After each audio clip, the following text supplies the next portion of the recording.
আসসালামু আলাইকুম প্রিয় দর্শক। মনে করেন মোবাইল কার্ড এবং আইডি কার্ড, স্মার্ট কার্ড, অনেক কার্ডের কথাই প্রিয় দর্শক আমরা জানি এবং শুনছি। এখন আবার আসতেছে ফুয়েল কার্ড। এটার কি সুবিধা গুণাগুণ তার সম্বন্ধে বলা আছে। আসছে ফুয়েল কার্ড, যে সুবিধা পাবেন। রাজধানীর বেশিরভাগ এলাকায় পেট্রোল পাম্পে তেল নেই, যেখানে তেল আছে সেখানে লম্বা লাইন, একটু তেলের জন্য ঘন্টার পর ঘন্টা অপেক্ষা। এই পরিস্থিতিতে সরকার সব গাড়ির জন্য ফুয়েল কার্ড চালুর চিন্তাভাবনা করছে।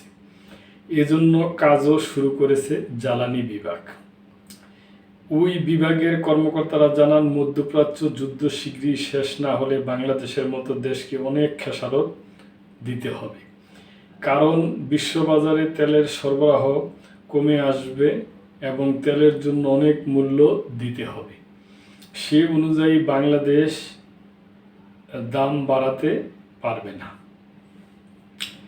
তাই তেলের অপচয় এবং মজুদ রোধে ফুয়েল কার্ড চালুর বিকল্প নেই। সেই কার্ড দিয়ে মোটরসাইকেল, কার, ট্রাক বা বাস তার পরিবহনের চাহিদা অনুযায়ী তেল সংগ্রহ করতে পারবে। তবে এজন্য থাকবে একটি কিউআর কোড।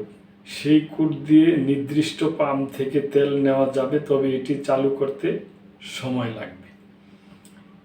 ফুয়েল কার্ড কি? ফুয়েল কার্ড বা ফ্লিট কার্ড হলো পেট্রোল, ডিজেল বা অন্য জ্বালানি কেনার জন্য ব্যবহৃত একটি বিশেষ পেমেন্ট কার্ড, যা সাধারণত কোম্পানি বা গাড়ির মালিকরা ব্যবহার করে থাকেন।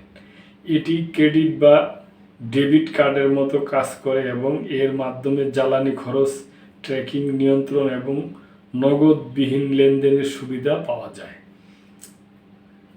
ফুয়েল কার্ডের মূল্য, বৈশিষ্ট্য, সুবিধা: সহজ পেমেন্ট ও ট্র্যাকিং। এটি ব্যবহার করে চালকরা সহজেই ফিলিং স্টেশনে টাকা পরিশোধ করতে পারবেন এবং প্রতিটি লেনদেনের রেকর্ড রাখা যায়।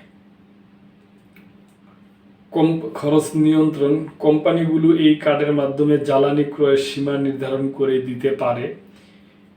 রিপোর্টিং: এটি ডিজিটালভাবে জ্বালানি ব্যয় ব্যবহারে বিস্তারিত রিপোর্ট প্রদান করে। নিরাপত্তা: কার্ডটি সাধারণত একটি নির্দিষ্ট গাড়ি বা চালকের সঙ্গে যুক্ত থাকে, যা চুরি বা অপব্যবহার রোধ করে। সময়ের সাশ্রয়: কাগজের রসিদ জমানোর ঝামেলা কমে এবং এককালীন চালান পাওয়ার ব্যবস্থা থাকে।